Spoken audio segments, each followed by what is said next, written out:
Prodi.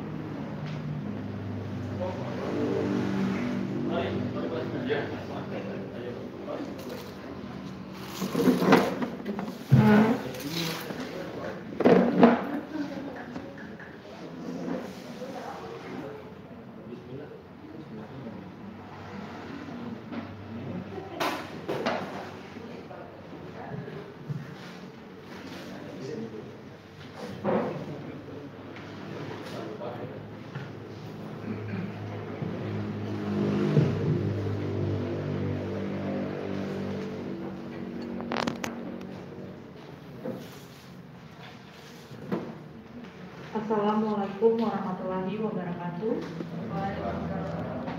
Salam sejahtera bagi kita semua.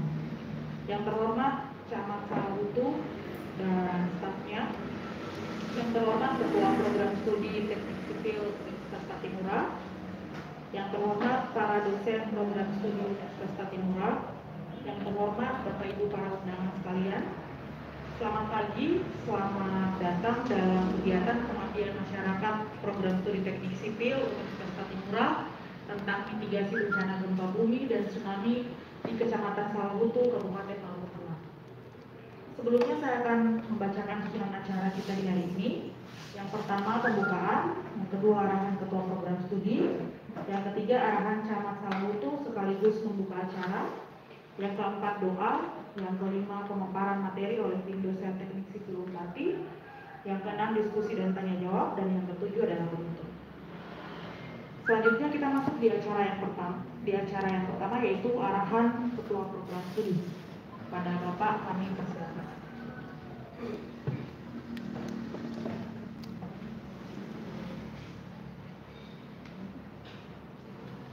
Baik, terima kasih.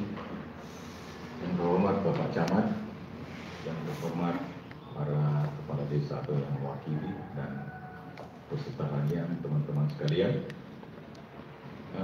Assalamualaikum warahmatullahi wabarakatuh. Salam sejahtera bagi kita semua. Baik, kegiatan ini adalah bagian dari pengabdian masyarakat. Adalah tugas kami sebagai dosen-dosen dari Universitas Patimura, khususnya Program Studi Teknik Sipil. Kegiatan ini memang harus kami lakukan minimal setiap semester, begitu Pak. Untuk kali ini memang kami adakan di Kecamatan Salahutu. Mungkin Kecamatan Salahutu mungkin terdiri dari 6 desa, Pak Camat. Iya. Khususnya untuk program studi teknik sipil sebenarnya tenaga kami itu lengkap, Pak Camat, teman-teman kenapa, Bapak Ibu sekalian, semua bidang semuanya ada khusus untuk teknik sipil. Jadi dengan ini juga kami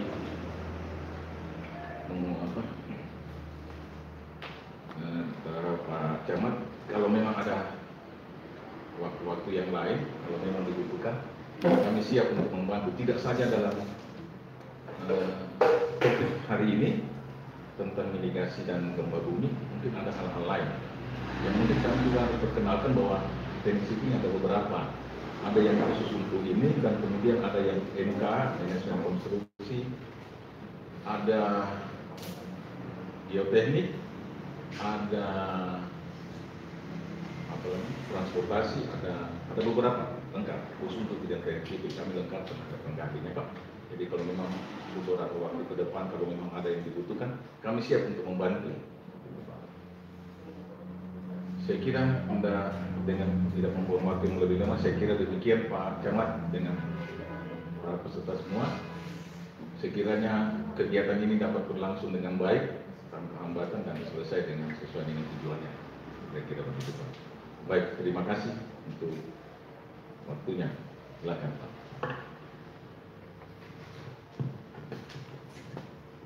Selanjutnya kita masuk pada acara yang berikut, yaitu arahan oleh Bapak Camat Salahutu sekaligus membuka acara kita di pagi hari ini.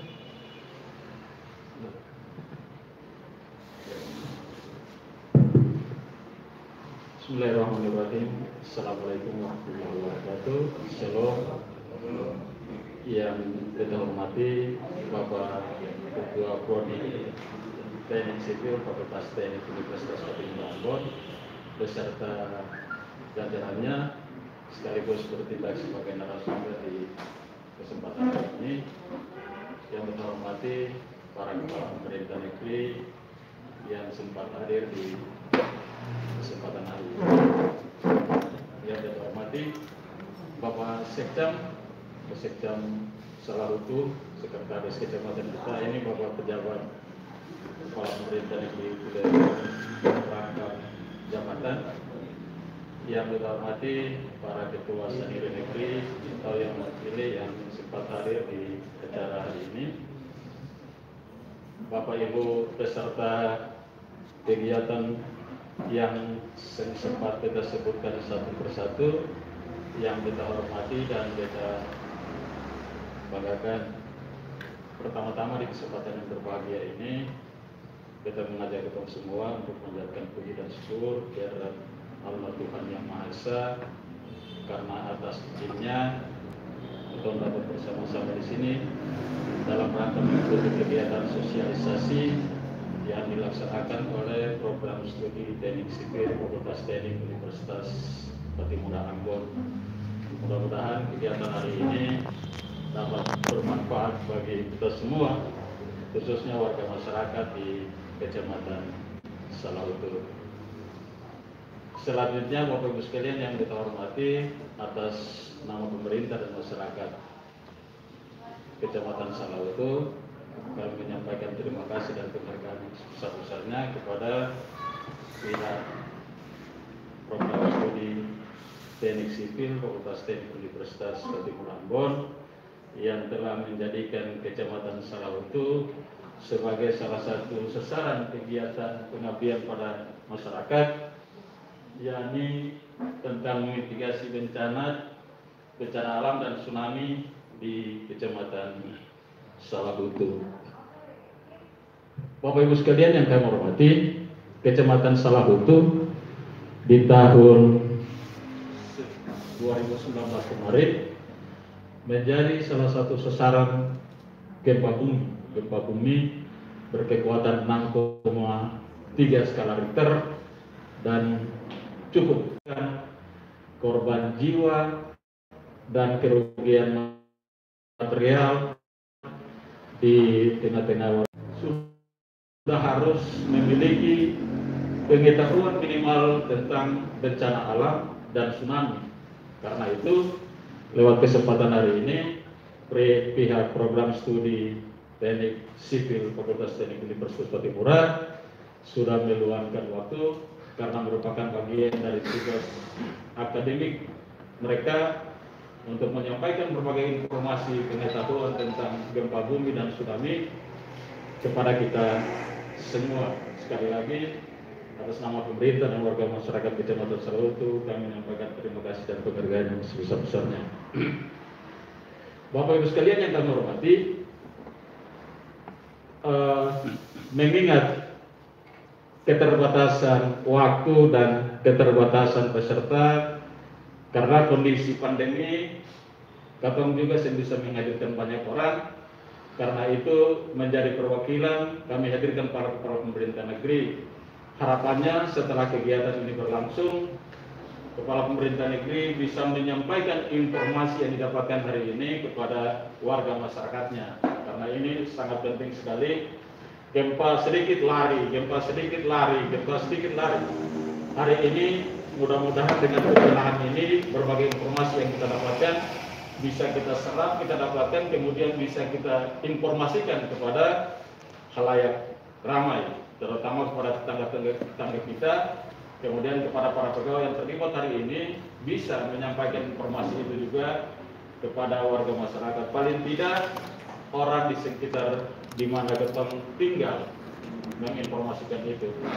Karena setelah kita menginformasikan kepada warga masyarakat di sekitar kita, orang di sekitar kita itu juga nanti menginformasikan hal ini kepada orang di sekitarnya juga. Dengan demikian informasi ini dia terus berlangsung sehingga pemahaman soal gempa dan tsunami itu menjadi sesuatu yang berharga, sehingga ketika terjadi gempa kita tidak mudah panik, dan langkah-langkah apa yang nanti setelah gempa itu terjadi bisa kita antisipasi dan kita lakukan. Mungkin itu sedikit dari kami. Bapak Ibu, lebih kurang kami mohon maaf. Akhirnya dengan memanjatkan puji dan syukur kehadirat Tuhan Yang Maha Esa, acara mitigasi bencana gempa bumi dan tsunami di Kecamatan Salahutu yang dilaksanakan oleh program studi Teknik Sipil Fakultas Teknik Universitas Patimura Ambon secara resmi kami buka. Sekian, terima kasih. Assalamualaikum warahmatullahi wabarakatuh. Shalom.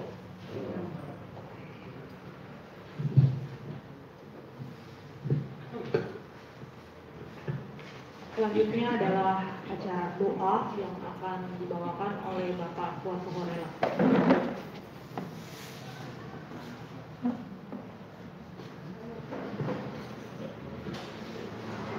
Bismillahirrahmanirrahim. Assalamualaikum warahmatullahi wabarakatuh. Demi kelancaran dan keselamatan kita dalam melaksanakan acara hari ini, izinkanlah saya membaca doa menurut agama Islam. A'udzubillahi minasyaitonirrajim. Bismillahirrahmanirrahim. Allahumma inna nas'aluka salamatan fid din wa 'afiyatan fil jasad wa ziyadatan fil 'ilmi wa barakatan fil rizqi wa tabran qabla al-maut wa rahmatan 'inda al-maut wa maghfiratan ba'da al-maut.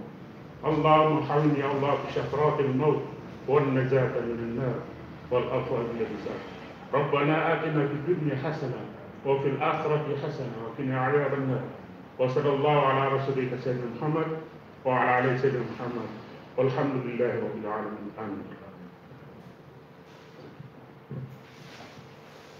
Ya, sekalian, kita akan masuk pada acara inti dari kegiatan kita di hari ini, yaitu pemaparan materi tentang mitigasi bencana gempa bumi dan tsunami yang akan dibawakan oleh tim dosen teknik sipil Unpati. Ada 3 materi yang akan diberikan. Yang pertama, mitigasi gempa bumi yang akan dibawakan oleh Bapak Ampi Kalalimbong STMT. Kemudian materi yang kedua adalah mitigasi tsunami yang akan dibawakan oleh Ibu Dr. Warniati STMT. Kemudian materi yang terakhir, materi ketiga, tentang bangunan tahan gempa yang akan dibawakan oleh Bapak Morgan Lamotokano Setiadi STMT. Untuk mempersingkat waktu, saya persilakan pemateri yang pertama, Pak Ampi Kalalimbong, untuk membawakan materinya. Pada Bapak Ampi, waktu dan tempat kami persilakan.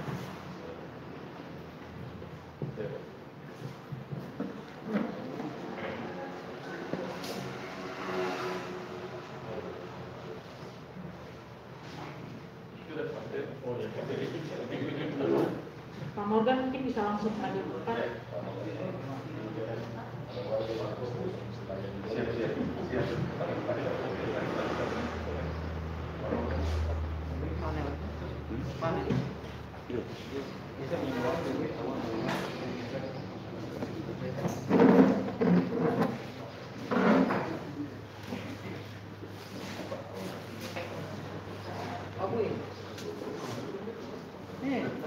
Baik, terima kasih Bapak Ibu ya.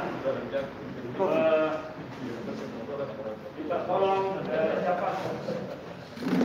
Target nggak nyambung.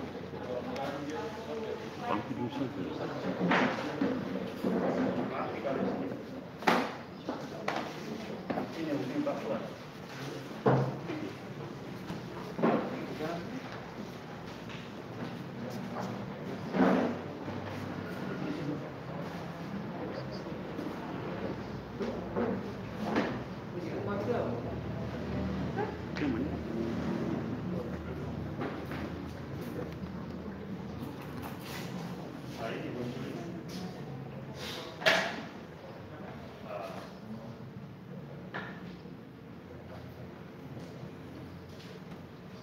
Baik.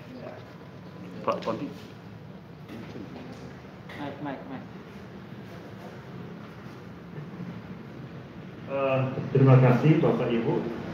Tadi sudah disampaikan Beta Ampi Kalalimbong. Beta bertugas ini yang beta mau sampaikan mengenal gempa bumi atau kenal sebagai tanah goyang. Ya. Ini selama ini kita kenal itu gempa itu sumbernya ada 3 ya, berdasarkan tenaga yang menyebabkan. Ya, gempa tektonik, gempa vulkanik dan gempa runtuhan. Nah, ini ada pembagian lagi ya berdasarkan bentuk epicentrum. Ada 2 jenis ya, gempa linear, gempa sentral berdasarkan epicentral ya. Yang keempat berdasarkan letak epicentrumnya. Ada 2 ya, gempa darat, gempa laut dan yang kelima berdasarkan arah getarannya. Ada 2 lagi, gempa vertikal, gempa horizontal, dan keenam berdasarkan kedalaman hipocentrum. Ya, beda epicentrum, beda hipocentrum. Ya, ada 3, gempa dalam, gempa menengah, dan gempa dangkal. Apa itu gempa tektonik? Ya, Bapak Ibu, ini kita fokus menjelaskan tentang gempa, sumber gempa yang dikatakan gempa tektonik. Ya, ini singkat saya sampaikan ya, bahwa bumi kita ini kan bulat ya, kelihatan ini. Bumi ini ada ada kulit terluar yang kita kenal sebagai kulit kaku. Ya, sebagai lempeng. Ya. Kalau kita mau lihat lebih jelas, kita mau sampaikan presentasi ini singkat saja. Di kulit lempengan ini jadi bumi yang bundar mengalami retak-retak dan terdiri dari lempeng-lempeng. Ada lempeng kecil, ada lempeng besar. Ya, ini kelihatan di sebelah kanan ya. Ini biasa di ruangan. Pampi. Dia fokus ini. Pampi, bentar ganti dulu. Coba di. Fokus ganti. Bisa. Maaf ya, kita sabar ganti fokus supaya terang.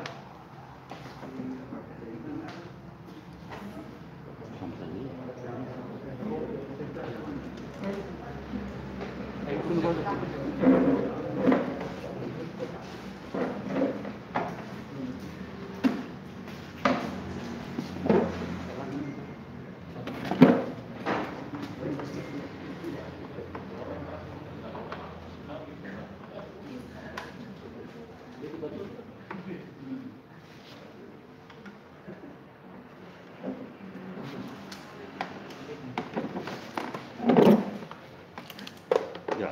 Iya. Ini bagus. Sorry.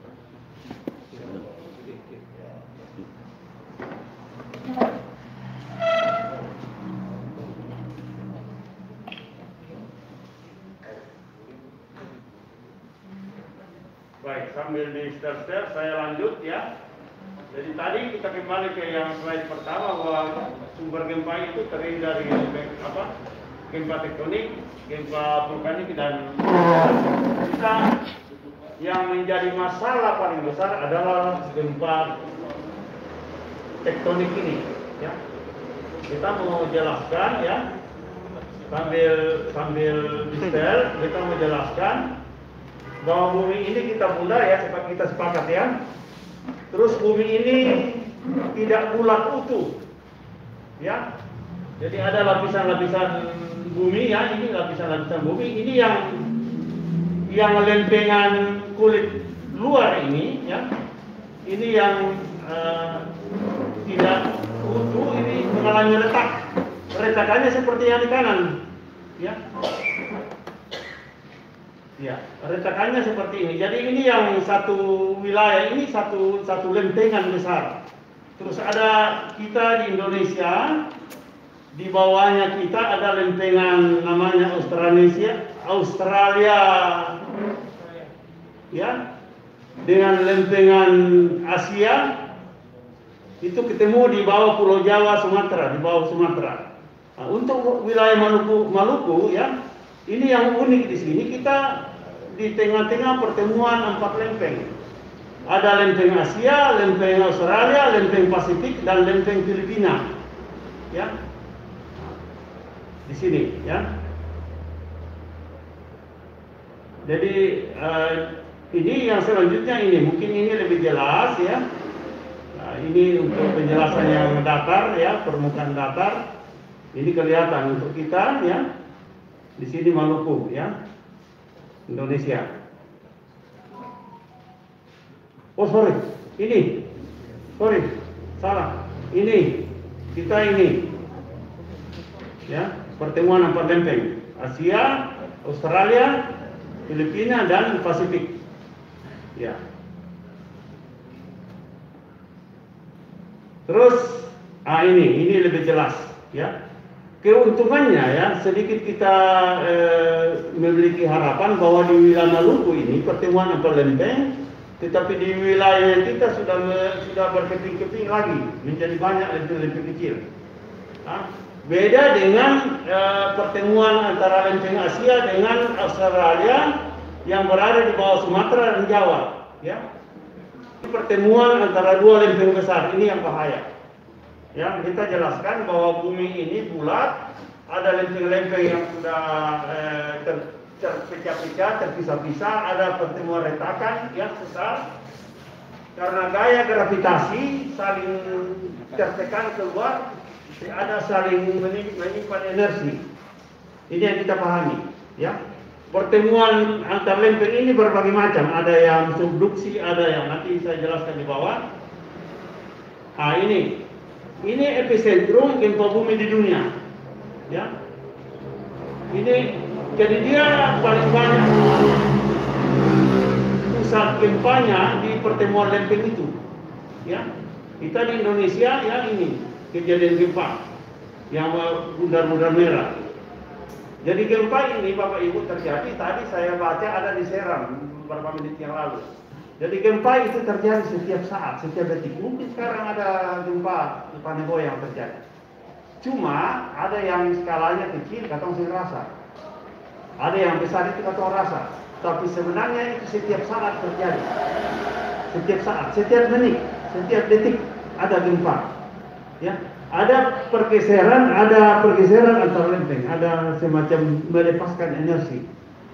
Karena akibat lempeng ini, akibat gaya gravitasi, dia saling tertekan, ya, saling tertekan, dan itu akan setiap saat melepaskan energi. Ini untuk Maluku, ya. Ini begitu banyak, ya, pusat-pusat kejadian titik-titik terjadinya gempa. Yang bulat-bulat merah ini, ya, itu yang kedalaman 60 km lebih, 600, ya. Yang kuning, ya, sorry, terbalik. Yang merah adalah kedalaman di atas 600 km, ya. 60. Yang kuning 60 sampai 300, ya. Yang hijau itu kedalaman di bawah 300 km, ya. Ini Maluku.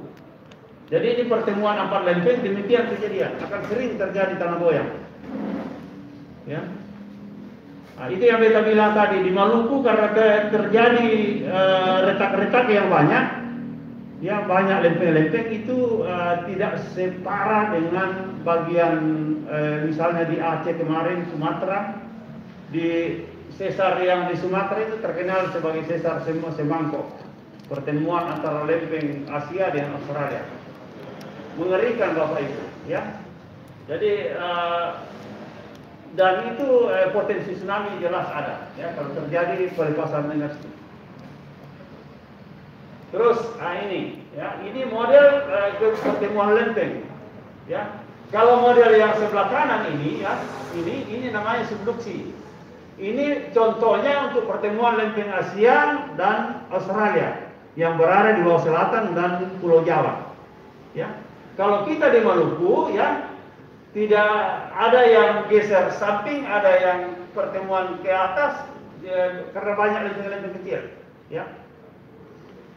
Nah, ini, ya, ini yang kita kenal, ya, yang ada 3 bagian besar, ya. Pertemuan itu jenis pertemuan ada subduksi, transkursial dan ekstrusial, ya. Ini. Jadi kalau subduksi, ya, interaksi antara lempeng yang tebalnya hampir sama, di mana lempeng pertama tenggelam di bawah lempeng kedua, ya. Transkursial, interaksi antara dua lempeng di mana keduanya dapat berupa lempeng laut atau antara lempeng laut dengan lempeng benua, ya. Dan yang terakhir, interaksi antara dua lempeng tipis yang berjarak saling menjauh. Nah, ini, ya. Ini prosesnya seperti ini. Terus ini, ya.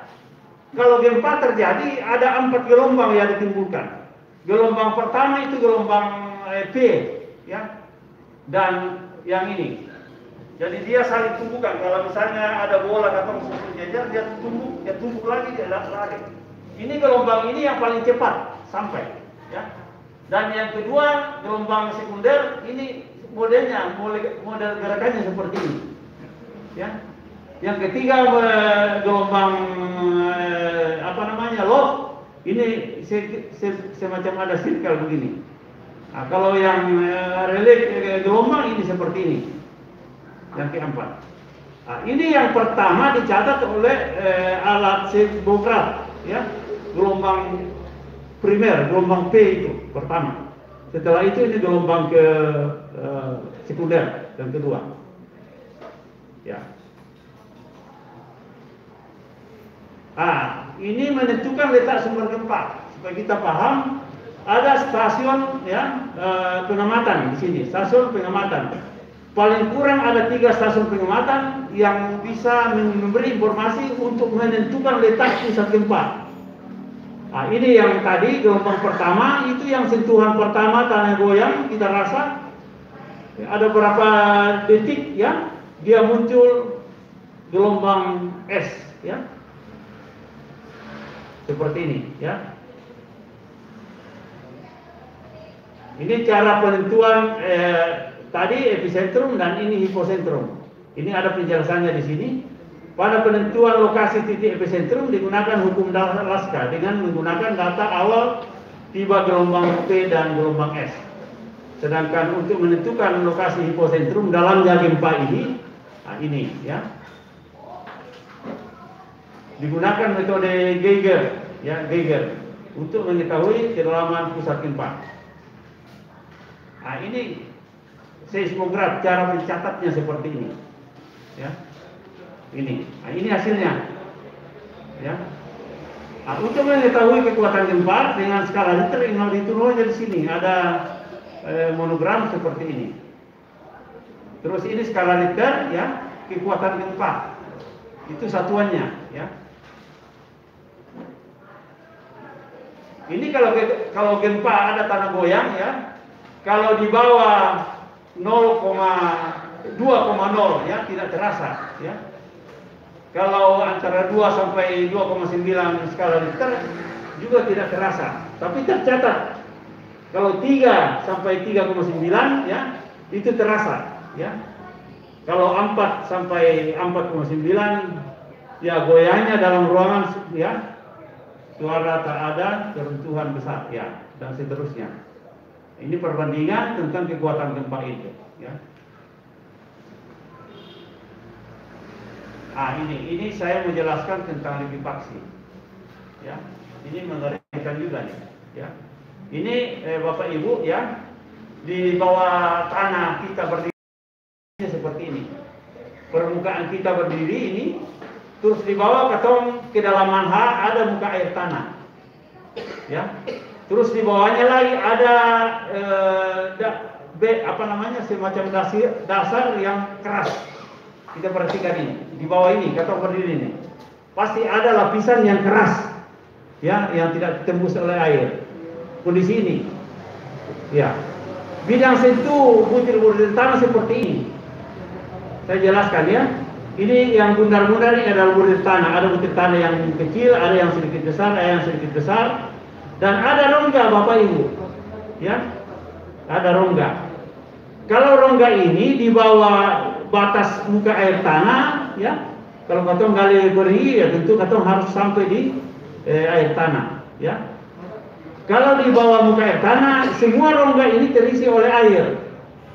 Kalau di atas muka air tanah, boleh jadi ada yang terisi, rongga ini terisi oleh air, ada yang terisi oleh udara. Ya, itu dua kemungkinan. Nah, beta mau jelaskan apa yang likuifaksi. Ya, ini diilustrasikan. Ini kalau kita perbesar, ini butir tanah yang ini, dan ini ya butir tanah yang kedua.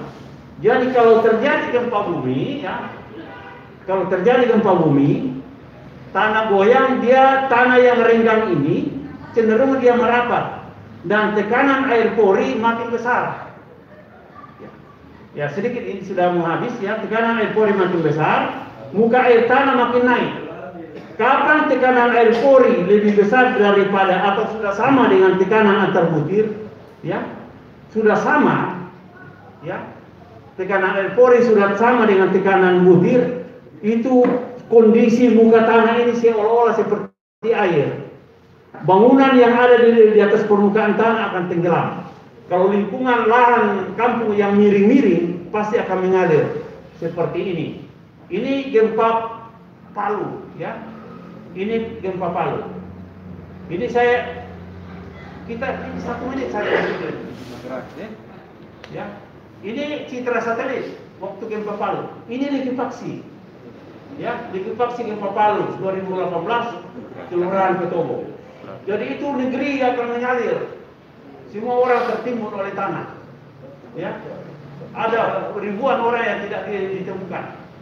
Ini kejadian likuifaksi di Palu. Ya, nah itu kenapa penting saya jelaskan tadi ya.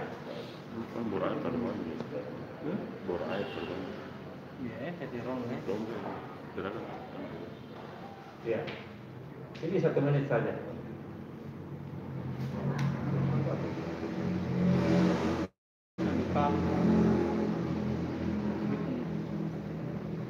Ya, terima kasih. Mungkin ada sisi tanya jawab, kita jelaskan.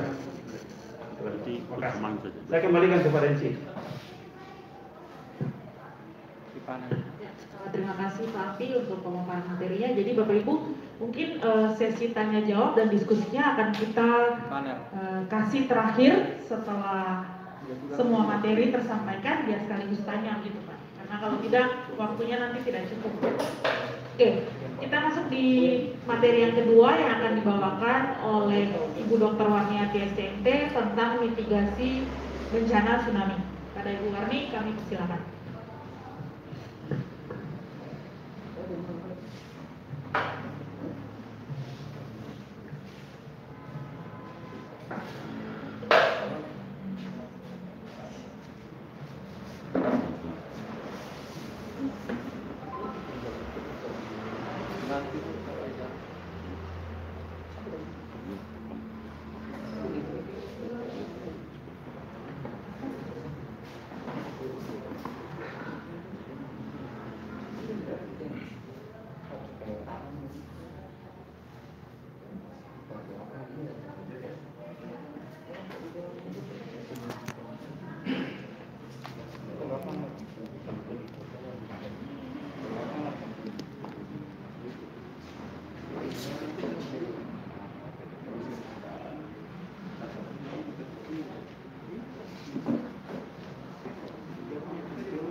Selamat pagi Bapak Ibu sekalian.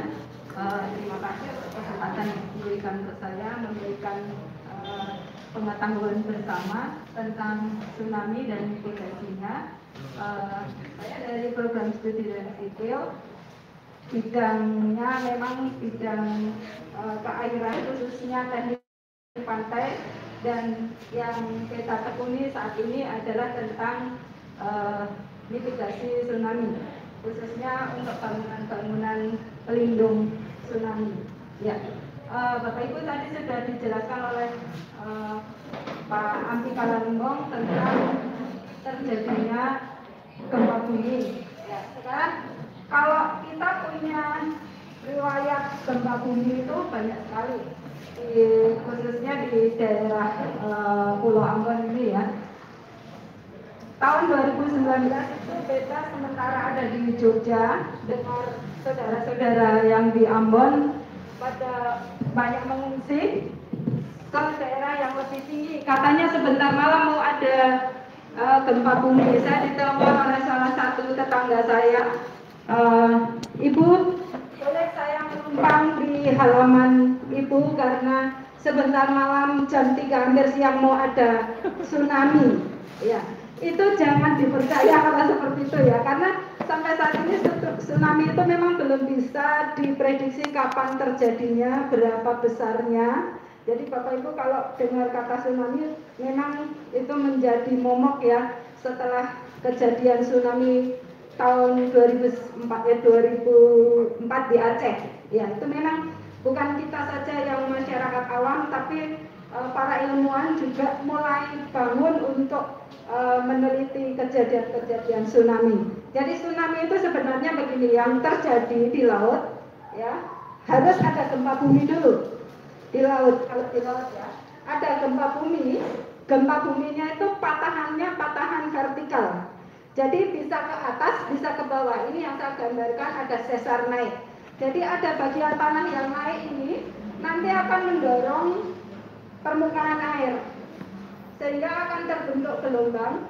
Gelombangnya ini bukan gelombang seperti yang kita lihat hari-hari di pinggir pantai itu, tapi gelombangnya gelombang yang sangat panjang. Ya, gelombangnya sangat panjang. Panjangnya itu bisa mencapai 200 meter, 300 meter. Terus gelombangnya akan menjalar ke pantai dengan kecepatan sekitar 200 km per jam sampai 500 km per jam. Jadi kalau kemarin Vanessa Angel itu dengan kecepatan lebih dari 100 km per jam, tsunami lebih cepat dari mobilnya Vanessa Angel.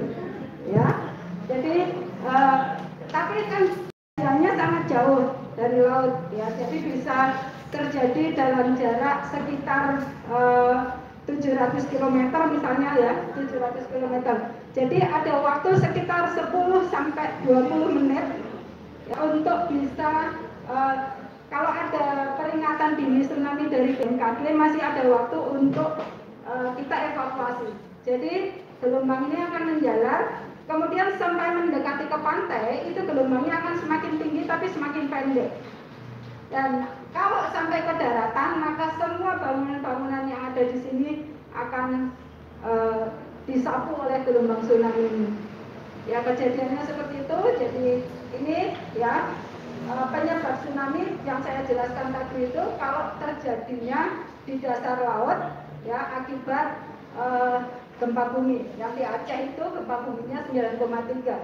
Gempa bumi menyebabkan tsunami itu kalau magnitudenya lebih dari 6,8 dan berada pada kedalaman kurang dari 700 km ya, kurang dari 700 km. Jadi kalau gempa buminya kurang dari 6,8 potensinya memang kecil ya, jadi terjadi di Laut Dangkal. Kemudian di Jepang itu juga dengan magnitudo 9 tahun 2011 itu juga gempa yang dahsyat setelah Aceh ya. Kemudian gunung meletus itu pernah terjadi akibat Gunung Krakatau. Gunung Krakatau yang meletus akibatnya terjadi tsunami di Selat Sunda.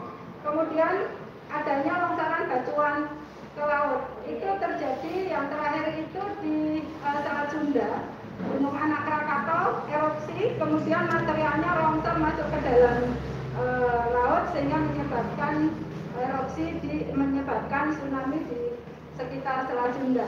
Di Palu itu juga terjadi setelah terjadinya gempa.